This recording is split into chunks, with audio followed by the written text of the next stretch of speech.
जय श्री हरि विष्णु। दोस्तों, आज के बृहस्पतिवार के दिन आप सभी सुनिए बृहस्पति देव की बड़ी ही दुर्लभ व्रत कथा। इस कथा को सुनने से भक्तों की सभी मनोकामनाएं भगवान बृहस्पति देव की कृपा से पूर्ण हो जाती है।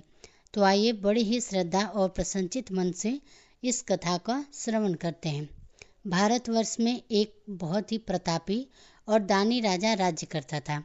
वह नित्य गरीबों और ब्राह्मणों की सहायता किया करता था। यह बात उसकी रानी को अच्छी नहीं लगती थी। वह तो ना गरीबों को दान देती और ना ही भगवान का पूजन पाठ किया करती थी और राजा को भी दान देने से मना किया करती थी। एक दिन राजा शिकार खेलने के लिए वन को गए हुए थे तो रानी महल में अकेली थी। उसी समय बृहस्पति देव साधु वेश में राजा के महल में भिक्षा लेने के लिए गए और भिक्षा मांगे तो रानी ने भिक्षा देने से इनकार कर दिया और कहा कि हे साधु महाराज, मैं तो दान पुण्य से तंग आ गई हूँ। मेरा पति सारा धन लुटाते रहते हैं।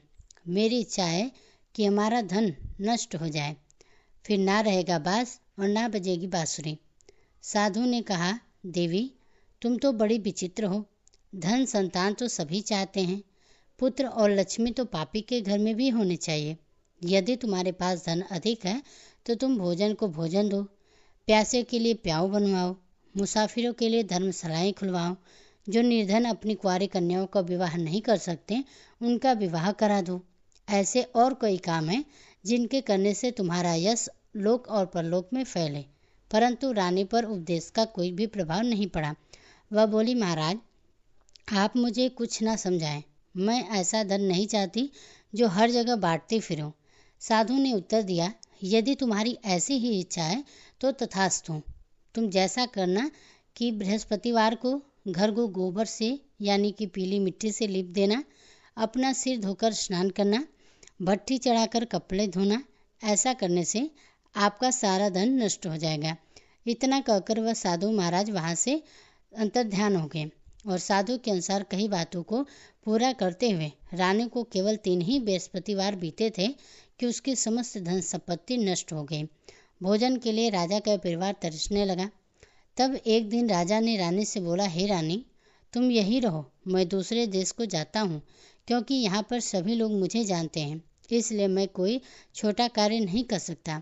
ऐसा कहकर राजा परदेश को चला गया। वहाँ वह जंगल से लकड़ी काट कर लाता और शहर में बेचता। इस तरह वह अपना जीवन व्यतीत करने लगा। इधर राजा के परदेश जाते ही रानी और दासी दुखी रहने लगी। एक बार जब रानी और दासी रात को 7 दिन तक बिना भोजन किए रहना पड़ा तो रानी ने अपनी दासी से कहा, हे दासी, पास ही के नगर में मेरी बहन रहती है।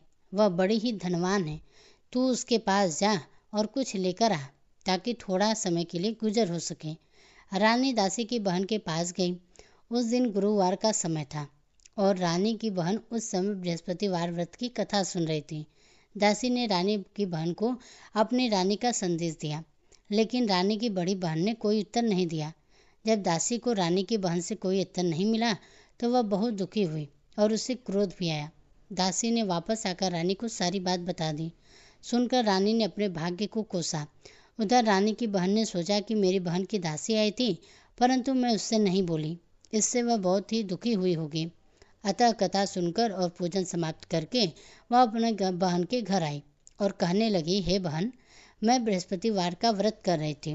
तुम्हारी दासी मेरे घर गई थी, परंतु जब तक कथा होती है तब तक ना ही उठते हैं और ना ही बोलते हैं, इसलिए मैं उससे नहीं कुछ बोली। कहो दासी, क्यों गई थी? तब रानी बोली, बहन, तुमसे क्या छुपाऊं, हमारे घर में खाने तक को अनाज नहीं था। ऐसा कहते कहते रानी की आंखें भर आईं। उसने दासी समेत पिछले 7 दिनों से भूखे रहने तक की बात अपनी बहन को विस्तार पूर्वक सुना दी। रानी की बहन बोली, देखो बहन, भगवान बृहस्पति देव सबके मनोकामनाएं को पूर्ण करते हैं। देखो, शायद तुम्हारे घर में अनाज रखा हो। पहले तो रानी को विश्वास नहीं हुआ, पर बहन के आग्रह करने पर उसने अपनी दासी को अंदर भेजा और उसे सचमुच अनाज से भरा एक घड़ा मिल गया। यह देखकर दासी को बड़ी ही हैरानी हुई। दासी रानी जी से कहने लगी, हे रानी, जब हमको भोजन नहीं मिला है तब हम व्रत करते ही हैं, इसलिए क्यों ना इनसे व्रत और कथा की विधि पूछ ली जाए ताकि हम भी व्रत कर सकें। तब रानी ने अपने बहन से बृहस्पतिवार व्रत के बारे में पूछा। उसकी बहन ने बताया कि बृहस्पतिवार के व्रत में चने की दाल और मुनक्का से भगवान विष्णु का केले की जड़ में पूजन करें तथा दीपक जलाएं। व्रत की कथा को सुने और पीला भोजन ही करें। इससे बृहस्पति देव प्रसन्न होते हैं और व्रत और पूजन विधि बताकर रानी की बहन अपने घर को लौट गई। 7 दिन बाद जब गुरुवार आया तो रानी और दासी ने व्रत रखा।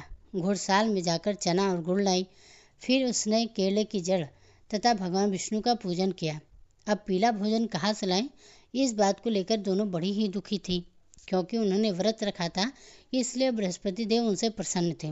इसलिए वे एक साधारण व्यक्ति के रूप धारण करके 2 थालों में पीला भोजन लेकर दासी को दे गए। भोजन पाकर दासी बहुत ही प्रसन्न हुई और फिर रानी के साथ मिलकर भोजन किया। उसके बाद वे सभी गुरुवार को व्रत और पूजन करने लगी। बृहस्पति देव भगवान की कृपा से उनके पास फिर से धन संपत्ति आ गई, परंतु रानी फिर पहले की तरह आलस्य करने लगी। तब दासी बोली, देखो रानी, तुम पहले भी इस प्रकार का आलस्य किया करते थे।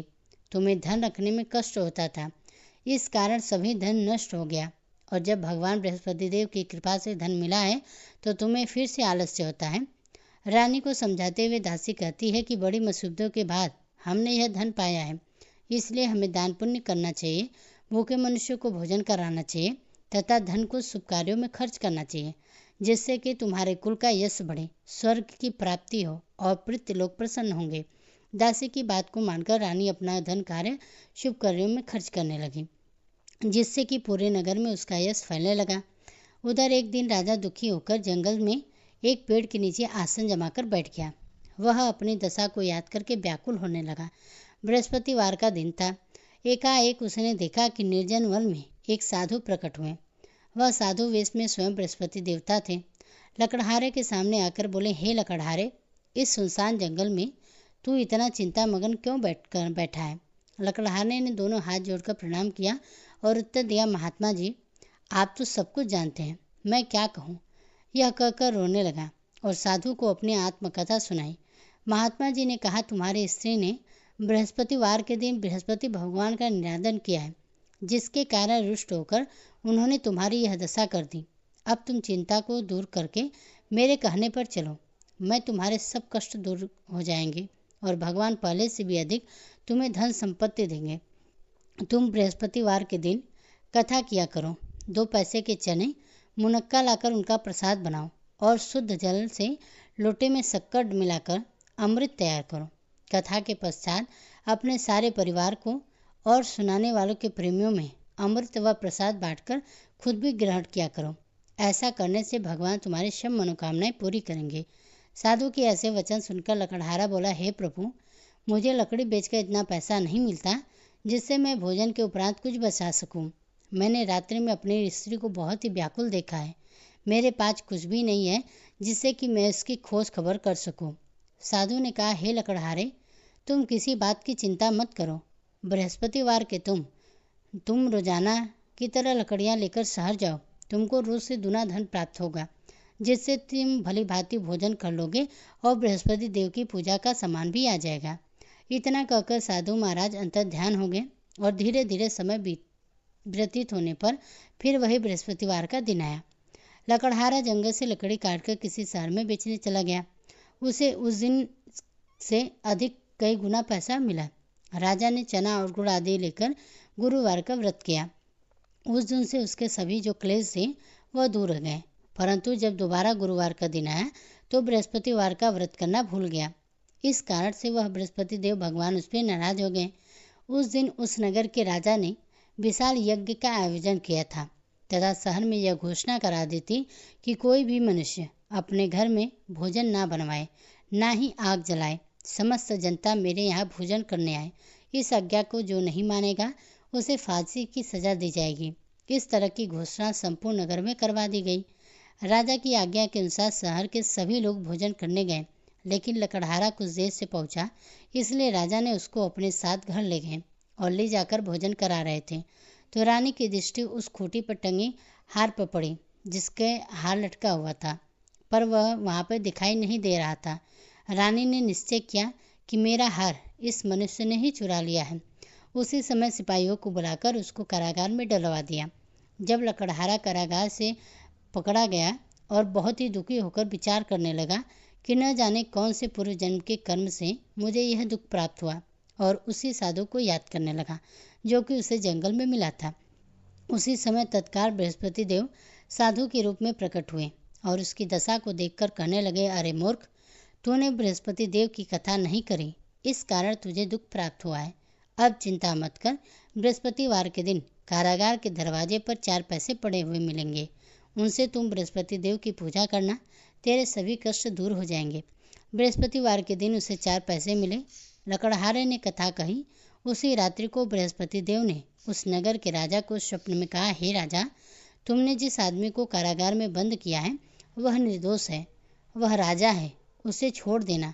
रानी का हार उसे खूंटी पर लटका है, अगर तू ऐसा नहीं करेगा तो तेरे राज्य को मैं नष्ट कर दूंगा। इस तरह रात्रि के स्वप्न को देखकर राजा प्रातःकाल उठा और खूंटी पर हार को देखकर लकड़हारे को बुलाकर क्षमा मांगे और लकड़हारे को योग्य सुंदर और आभूषण वस्त्र देकर विदा कर दिया। बृहस्पति देव की आज्ञा के अनुसार लकड़हारा अपने नगर को चल दिया। राजा जब अपने नगर के निकट ही पहुंचा था तो उसे बड़ा ही आश्चर्य हुआ। नगर में पहले से अधिक बाग, तालाब, कुएं तथा बहुत सी धर्मशालाएं, मंदिर आदि बन गई थी। राजा ने पूछा, यह किसका बाग है और किसकी धर्मशालाएं हैं? तब नगर के सब लोग कहने लगे, यह सब रानी और दासी ने बनवाए हैं। तो राजा को आश्चर्य हुआ और गुस्सा भी आया। जब रानी ने यह खबर सुनी कि राजा आ रहे हैं तो उन्होंने दासी से कहा, हे दासी, देख, राजा हमको कितनी बुरी हालत में छोड़ गए थे। हमारी ऐसी हालत देखकर वह लौट कर न चले जाएं, इसलिए तू दरवाजे पर खड़ी हो जा। आज्ञा के अनुसार दासी दरवाजे पर खड़ी हो गई। राजा आए तो उन्हें अपने साथ लेकर आई। तब राजा ने क्रोध करके अपने रानी से पूछा कि यह धन तुम्हें कैसे प्राप्त हुआ? तब उन्होंने कहा, हमें यह सब धन बृहस्पति देव के इस व्रत के प्रभाव से प्राप्त हुआ। राजा ने निश्चय किया कि 7 रोज बाद तो वह सभी बृहस्पति देव की पूजन करते हैं, परंतु मैं प्रतिदिन दिन में 3 बार कहानी और रोज व्रत किया करूँगा। अब हर समय राजा के दुपट्टे में चने की दाल बंधी रहती थी और दिन में 3 बार कहानी कहते। एक रोज राजा ने विचार किया कि चलो अपनी बहन के यहाँ हो आए। इस तरह निश्चय करके राजा घोड़े पर सवार होकर अपने बहन के यहाँ चलने लगे। मार्ग में उसने देखा कि कुछ आदमी मुर्दे को लिए जा रहे थे। उन्होंने रोककर कहा, अरे भाइयों, मेरी बृहस्पति देव की कथा सुन लो। वे बोले, हमारा तो आदमी मर गया है, इसको अपनी कथा की पड़ी है। परंतु कुछ आदमी बोले, अच्छा कहो, हम तुम्हारी कथा भी सुनेंगे। राजा ने दाल निकाली और जब कथा आधी हुई तो मुर्दा हिलने लग गया, और जब कथा समाप्त हुई तो राम राम करके मनुष्य उठ खड़ा हुआ। आगे मार्ग में उसे किसान के खेत में हल चलाता हुआ मिला। तो राजा ने उसे देखकर बोला, अरे भैया, मेरी तुम बृहस्पतिवार की कथा सुन लो। किसान बोला, जब तक मैं तेरी कथा सुनूंगा तब तक 4 हरैया जोत लूँगा, अपनी कथा किसी और को सुनाना। इस तरह राजा आगे जब चलने लगा तो राजा के हटते ही बैल पछाड़कर गिर पड़ा और किसान के पेट में जोरों की दर्द होने लगा। उस समय उसकी माँ रोटी लेकर आई और उसने जब यह हालत देखी तो अपने पुत्र से सब हाल पूछा और बेटे ने सभी हाल कह दिया। तो बुढ़िया दौड़ी दौड़ी उस घुड़सवार के पास गई और उससे बोली कि मैं तेरी कथा सुनूंगी, तू अपनी कथा मेरे खेत पर चलकर ही कहना। राजा ने बुढ़िया के खेत पर जाकर कथा कही, जिसके सुनते ही वह बैल उठकर खड़ा हुआ तथा किसान के पेट का जो दर्द था वह भी बंद हो गया। राजा अपने बहन के घर पहुंचा। बहन ने भाई की खूब मेहमानी की और दूसरे रोज प्रातःकाल राजा जब जगा तो वह देखने लगा कि घर के सभी लोग भोजन कर रहे थे। राजा ने अपने बहन से कहा कि ऐसा कोई मनुष्य है जिसने अभी तक भोजन न किया हो, मेरे बृहस्पतिवार की कथा सुन ले। बहन बोली, हे भैया, यह देश ऐसा है कि पहले यहाँ लोग भोजन करते हैं, बाद में अन्य कार्य करते हैं। अगर कोई पड़ोस में हो तो देखाओ।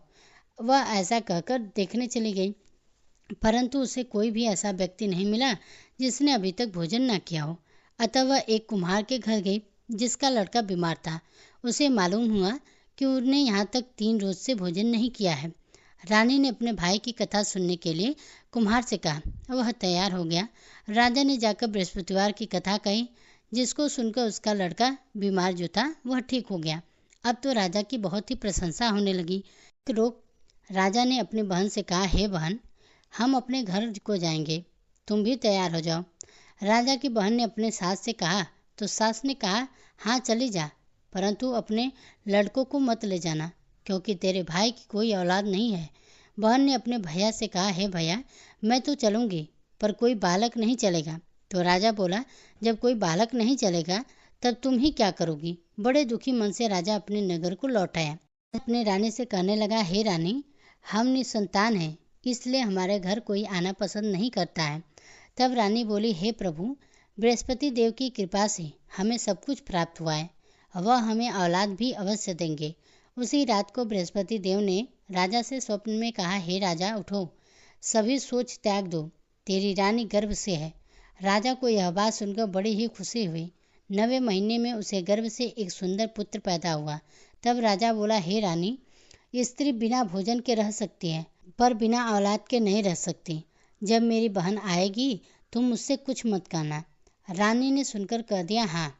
जब राजा की बहन ने यह शुभ समाचार सुना तो वह बहुत ही खुश हुई और बधाई लेकर अपने भाई के यहाँ आई। तभी रानी ने कहा, घोड़ा चढ़कर तो नहीं आई, गधा चढ़कर आई है। राजा की बहन बोली, भाभी, मैं इस प्रकार ना कहती तो तुम्हें औलाद कैसे मिलती। बृहस्पति देव ऐसे ही हैं, जिसके मनोकामनाएं होती हैं, जो भी मन की होती हैं, वे सभी पूर्ण करते हैं। जो श्रद्धा पूर्वक बृहस्पतिवार का व्रत करता है एवं कथा को पढ़ता है तथा सुनता है, दूसरों को सुनाता है, तो बृहस्पति देव उनकी सभी मनोकामनाओं को पूर्ण करते हैं। तो प्रेम से बोलिए, श्री बृहस्पति देव की जय। तो दोस्तों, आशा करती हूँ कि आज की व्रत कथा आपको पसंद आई होगी। व्रत कथा को पढ़ते समय अगर कोई त्रुटि हो गई हो तो मुझे क्षमा कीजिएगा, तथा इसी तरह की व्रत कथाओं को सुनने के लिए हमारे चैनल को सब्सक्राइब भी जरूर कीजिएगा।